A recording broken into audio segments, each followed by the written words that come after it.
Assalamualaikum warahmatullahi wabarakatuh. Sahabat-sahabat yang dimuliakan oleh Allah, pada kesempatan kali ini saya akan mencoba menjelaskan sedikit tentang hukum-hukum puasa, yang mana dalam kesempatan kali ini kita akan mencoba mengambil dari keterangan kitab Fathul Qorib. Baik, langsung saja. Menurut kitab Fathul Qorib, di mana redaksinya ialah asyamu wa huwa was-shaumu masdarun ma'nahu lughatan al-imsak wa syar'an imsakun an muftirin biniyatin makhsusatin jami'a naharin qabidin lis-shaum min muslimin aqilin tahirin min haidin wa nifasin. Jadi secara lafaz Siyam atau saum adalah dua bentuk kalimat masdar yang secara bahasa keduanya bermakna menahan. Akan tapi secara syariat, secara syarak ialah menahan hal-hal yang membatalkan puasa disertai niat tertentu sepanjang siang hari yang bisa menerima ibadah puasa dari orang muslim yang berakal dan suci dari haid dan nifas. Nah, itu tadi pengertian singkat terkait puasa. Sementara wasyaro itu wujubis syiyam salah satu asya. Sementara itu syarat wajibnya puasa itu ada 3 perkara. Wa fi ba'din nusakhi arba'atu asya, al-islam wal bulugh wal aqlu wal qudrah 'ala shaum. Dari keempat perkara tersebut ialah yang pertama Islam, jadi harus berislam, kemudian harus baligh, berakal, dan mampu untuk melaksanakan puasa. Wa hadha huwa saqit an nuskhati salasah. Dan ini tidak tercantum di dalam redaksi yang mengatakan syaratnya ada 3 perkara. Baik, langsung saja kita menuju ke yang selanjutnya. Yang selanjutnya ialah fardu puasa. Fardu puasa itu semuanya ada 4. Wa faraidu shaumi arba'atu asya, ahaduha an-niyat bil qalbi, fa in kana shaum fardan ka Ramadan aw nadhran fala budda min iqa'in niyah lailan. Jadi fardu puasa yang paling penting atau yang pertama ialah niat di dalam hati. Jika puasa yang dikerjakan adalah puasa fardu seperti Ramadan, seperti sekarang ini, atau puasa nazar, maka harus dilakukan niat tersebut di malam hari.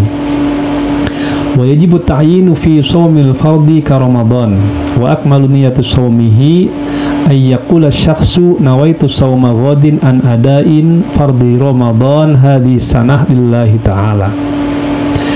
Dan diwajibkan menentukan puasa yang dilakukan di dalam puasa fardu seperti puasa Ramadan.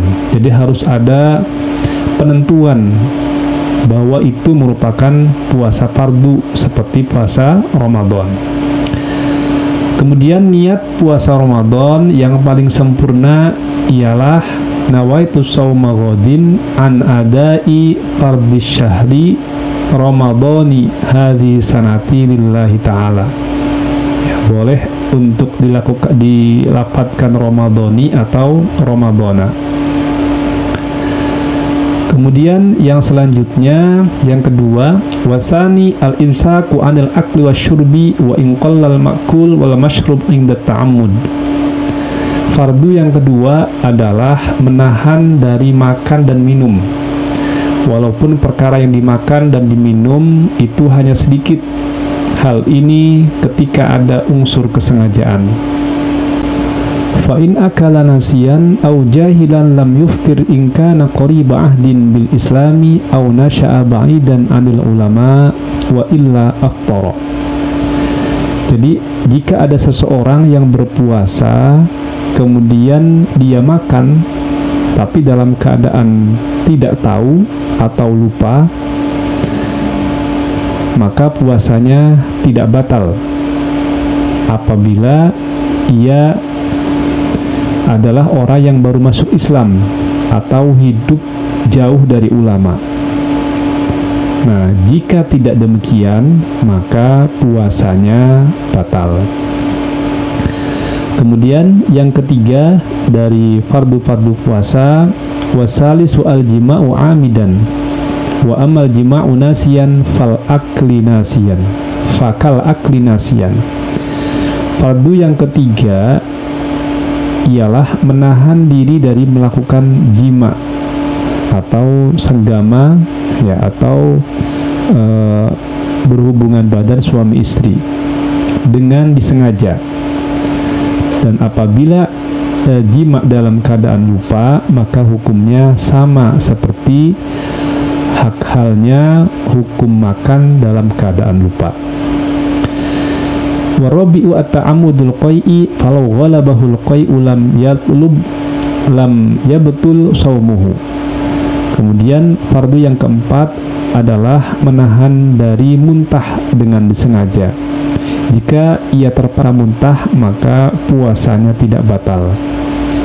Artinya puasa yang membatalkan itu jika puasanya itu dipaksa untuk dimuntahkan.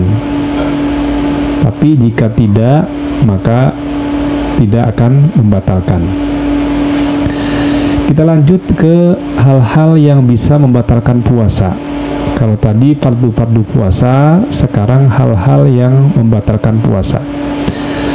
Walladzi yuftiru bihi shaim asyratu asya. Hal yang membuat orang berpuasa menjadi batal itu ada 10 perkara.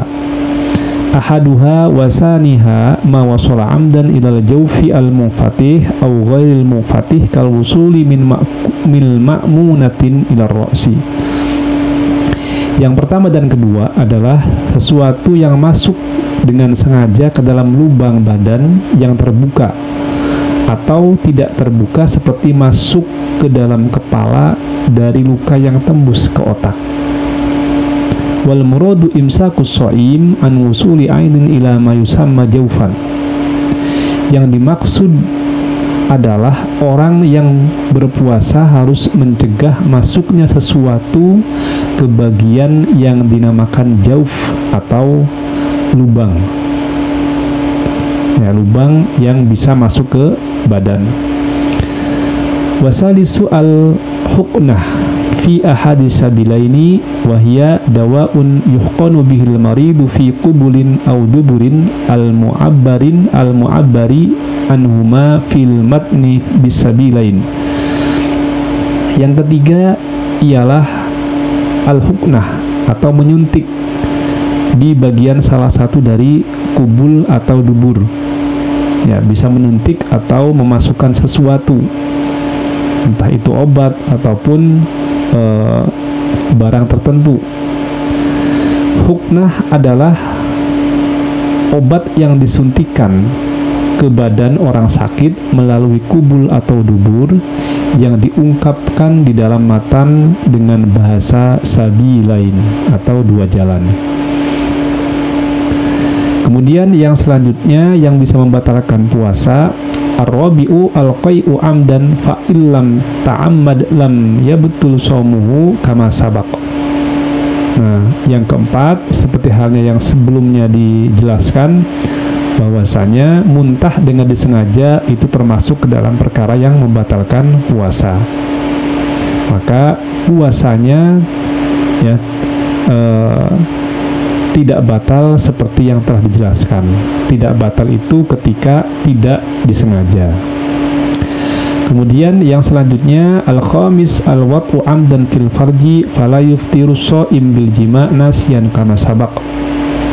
Nah, yang kelima seperti halnya yang telah disebutkan tadi, bahwasanya wati atau jima dengan sengaja ya di bagian farji, maka puasa seseorang tidak batal sebab melakukan jima dalam keadaan lupa. Ya, seperti yang sudah dijelaskan sebelumnya, kalau lupa itu tidak batal, tapi kalau dalam keadaan sadar maka hukumnya jelas membatalkan. As-sadisu al-inzal wa huwa khurujul mani wa an mubasyaratin bila jima'in. Yang keenam adalah inzal atau keluar sperma disebabkan karena bersentuhan kulit dengan tanpa melakukan jima. Ini juga bisa membatalkan puasa. Muharraman kana ka ikhrajihi biyadihi aw ghairu muharramin ka ikhrajihi biyadi zaujatihi aw jariyatihi. Baik keluarnya sperma tersebut diharamkan seperti mengeluarkan sperma dengan tangannya sendiri, atau tidak diharamkan seperti mengeluarkan sperma dengan tangan istri atau budak perempuannya. Itu juga sama akan membatalkan puasa. Waqtaraja bi mubasyaratin an khurujil mani bi ikhtilamin fala iftara bihi jazman. Dalam bahasa mubasyarah atau sebab bersentuhan kulit, musannif mengecualikan keluarnya sperma sebab mimpi basah.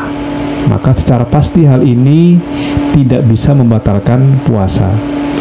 Jadi pengecualian tadi mubasyarah ialah ketika seseorang mimpi basah keluar sperma, maka ketika itu terjadi di siang hari antara subuh sampai maghrib, artinya dalam keadaan puasa, ya, maka puasanya tidak membatalkan. Wasabi'u ila akhir asyrati al-haid wan nifas wal junun wariddah. Yang ketujuh hingga akhir yang ke-10 ialah haid, nifas, gila, dan murtad. Nah, ketika seseorang mengalami salah satu dari keempat hal ini, maka puasanya sudah dipastikan akan membatalkan. Faman aftara syai'un minha fi asna'is shaum abtalahu. Maka barang siapa yang mengalami hal tersebut di tengah-tengah melaksanaan puasa, maka hal tersebut akan membatalkan puasa. Mungkin itu saja untuk sementara ini yang bisa kami sampaikan. Kurang lebihnya mohon maaf. Wabillahi taufiq wal hidayah. Wassalamualaikum warahmatullahi wabarakatuh.